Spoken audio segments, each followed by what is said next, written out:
Kawadhi nyime eni weche mag ohala matimore e Kisumu kod alwora mare sani koro nigi dok chien kaluwore kod landruok mar midhusi mar COVID-19 e pacho kae. Sande Mayaw, ma en rawera mauso e stage mar geche ma Kisumu town, ma sani koro oseuso mitumba bang' higni 6, ne oleronwa ni midhusi mar COVID-19 osekelonegi hinyruok mathoth kaka jago ohala.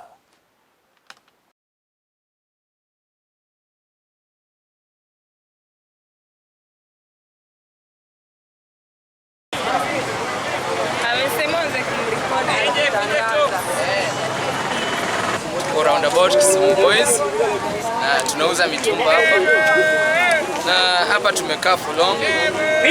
Watu wamekaa hapa over 10 years, wengine hapa kama mimi nimekaa hapa for 6 years.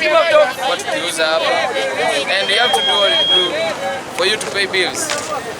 And zile challenges tuko nazo hapa sana unajua customers wengi hawapendi kuchagua nguo kwa jua. Kuna watu yani jua inawazuia kuchagua nguo. Kando na hiyo, kila mara tunatolewa kando ya barabara. Tunapata like kama saizi tuko na makastoma wetu wanajua ni hitu ndio tunauza. But sasa utapata tukitolewa tuna lose makastoma. Kando na hiyo, challenges zetu tuko nazo hapa ni mvua ikinyesha hatuna soko. Kisumu sasa hatuna soko kabisa. Tuna place nyingine watu wamekuwa camp na appreciate. People have been supporting, posting and posting, na appreciate sana na wateja wamekuwa kikam, that's why watu tunafungua vitu kwa